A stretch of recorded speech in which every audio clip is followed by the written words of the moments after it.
इस वीडियो में हम लोग सीखने वाले हैं कि ठोस, द्रव और गैस किसे कहते हैं, इसका परिभाषा क्या है, इसका उदाहरण क्या है।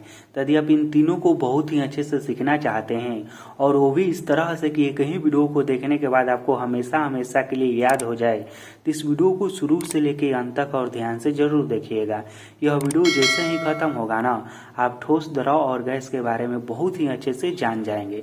तो आपको केवल क्या करना है, इस वीडियो को शुरू से लेकर अंत तक और ध्यान से देखना है और सिखाने की गारंटी मैं लेता हूं। तो चलिए इस वीडियो को शुरू करते हैं। तो सबसे पहले हम यह समझ लेते हैं कि ठोस कहते किसे हैं, इसका परिभाषा क्या है। तो देखिए, ठोस वैसा पदार्थ है, कैसा पदार्थ है, तो ठोस वैसा पदार्थ है जिसका आकार एवं आयतन, यहाँ पर जरा ध्यान दीजिएगा, आकार और आयतन दोनों निश्चित होता है, उसे ही ठोस कहते हैं। ठोस कैसा पदार्थ है, तो वैसा पदार्थ है जिसका आकार और आयतन। अब यहाँ पर समझ लीजिए कि आकार किसे कहते हैं और आयतन किसे कहते हैं, क्योंकि यह जो दोनों शब्द है ना, आपको बार बार मिलेगा और हर एक परिभाषा में मिलेगा। तो देखिए यहाँ पर यह जो ढक्कन है कलम का, आकार से कहने का मतलब कि यह जैसा आपको दिखाई दे रहा है यही हो गया इसका आकार। इस तरह से यह दिखाई दे रहा है तो यह हो गया इसका आकार। यह मान लीजिए पेन है, यह इस तरह से दिखाई दे रहा है लंबा इस तरह से, तो यह इसका ऐसा आकार हो गया। यह ऐसा दिखाई दे रहा है तो इसका ऐसा आकार हो गया। बीच में खाल है, इस तरह से है। ठीक, कहने का मतलब कि जो वस्तु जैसा दिखाई देता है वही उसका आकार होता है। अब यहाँ पर एक दूसरा शब्द भी है, आयतन। आयतन क्या होता है, तो देखिए यह जो ढक्कन है तो यह जितना जगह घेरा है ना अपने चारों तरफ, ऊपर नीचे इस तरह से जितना जगह घेरा है यही इसका हो जाएगा आयतन। आयतन क्या है, तो कोई भी वस्तु जितना जगह घेरती है वही उसका आयतन होता है। ठीक, अब देखिए परिभाषा क्या कह रहा है कि ठोस वैसा पदार्थ है जिसका आकार एवं आयतन दोनों निश्चित होता है, यानी कि दोनों नहीं बदलता है, उसे ही ठोस कहते हैं। ठोस किसे कहते हैं, तो ठोस उस पदार्थ को कहते हैं जिसका आकार एवं आयतन कभी भी नहीं बदलता है, दोनों निश्चित रहता है, उसे ही ठोस कहते हैं। देखिए इसका आकार एवं आयतन बदलेगा, अपने मन से नहीं बदलेगा, यदि से हम बदलेंगे तो बदलेगा। ठीक, लेकिन इस तरह से निश्चित रहेगा। अब यहाँ पर हो गया कलम हो गया। अब ठोस में देखिए जितना भी वस्तु आप लोग देखते हैं जिसका आकार निश्चित रहता है उसका आयतन भी निश्चित रहता है। जैसे कि कलम हो गया, मोबाइल हो गया, घड़ी हो गया, टेबल कुर्सी, पंखा, ये सब जितने भी वस्तुएं हैं ना, लकड़ी हो गया, किताब हो गया, और तो और क्या, तो मानव शरीर भी ठोस ही के जैसा है। ठीक, तो इस तरह से वो सभी वस्तुएं क्या है, तो सभी वस्तुएं ठोस हैं। अब हम समझते हैं कि द्रव किसे कहते हैं। तो देखिए द्रव का भी परिभाषा उसी तरह से है कि वैसा पदार्थ जिसका आकार और आयतन क्या, तो वैसा पदार्थ जिसका आकार जो है अनिश्चित तथा आयतन निश्चित होता है उसे ही द्रव कहते हैं। देखिए मैंने आपको शुरू में ही कहा था ना कि आकार एवं आयतन बार बार आएगा। तो द्रव कैसा पदार्थ है, तो देखिए द्रव पदार्थ का जो आकार होता है ना, यह अनिश्चित होता है, यानी कि बदलता रहता है, कोई निश्चित नहीं होता है, लेकिन इसका आयतन नहीं बदलता है। द्रव कैसा पदार्थ है, तो द्रव वैसा पदार्थ है जिसका आकार बदलता रहता है लेकिन इसका आयतन नहीं बदलता है, उसे ही द्रव कहते हैं। जैसे में हो गया पानी हो गया, तेल हो गया, दूध हो गया। ठीक, अब यह तो समझ में आ गया उदाहरण कि पानी हो गया, तेल हो गया, दूध हो गया, ये सब माने जितना भी इस तरह से वस्तुएं रहेगा उसे हम द्रव कहेंगे। लेकिन यह समझ में आप लोगों को नहीं आया होगा कि किस तरह से इसका आकार बदलता है और किस तरह से इसका आयतन नहीं बदलता है। तो देखिए यह समझिए, यही आपको मुख्य रूप से समझना है। तो देखिए जैसे कि पानी हो गया, यहाँ पर मैं आपको समझा रहा हूँ। देखिए यहाँ पर यह क्या है, यह मान लीजिए कि एक गिलास है। क्या है, एक गिलास है। यहाँ पर एक बर्तन है जिसमें खाना खाया जाता है। ठीक, अब इस पानी को हम जब गिलास में रखेंगे तो यह गिलास जैसा बन जाएगा, यानी कि यह गिलास का रूप ले लेगा, तो इसका आकार बदल जाएगा। जब हम इसे इस बर्तन में रखेंगे तो इस बर्तन का यह रूप ले लेगा।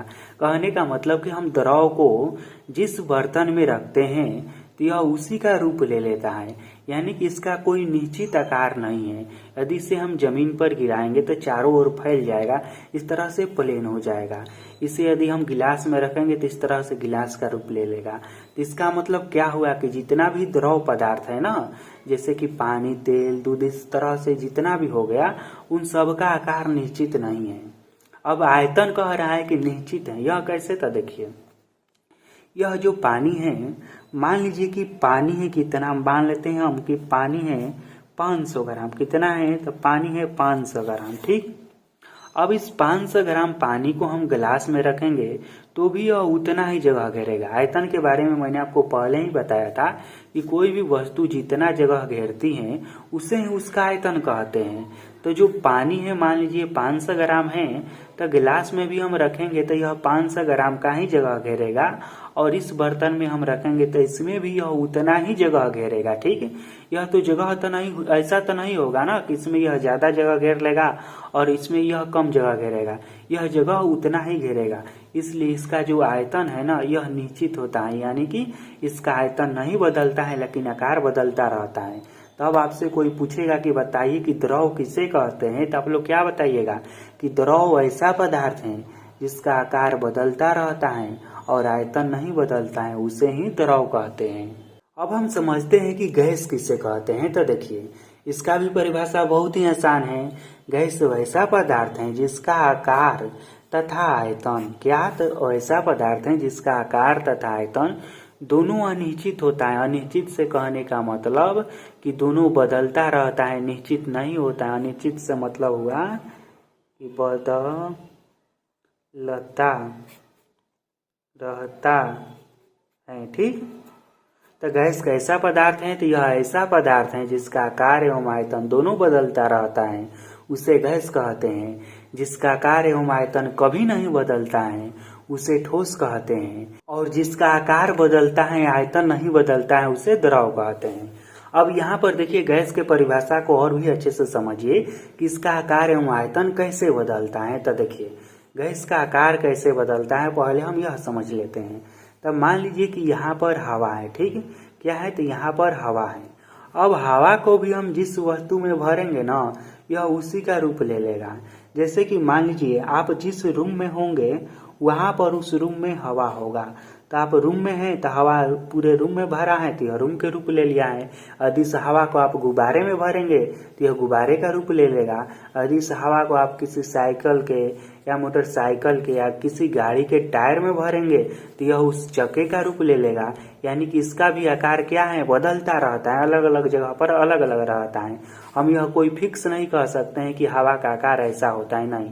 हवा का आकार बदलता रहता है, यानी कि गैस का आकार जो है यह बदलता रहता है।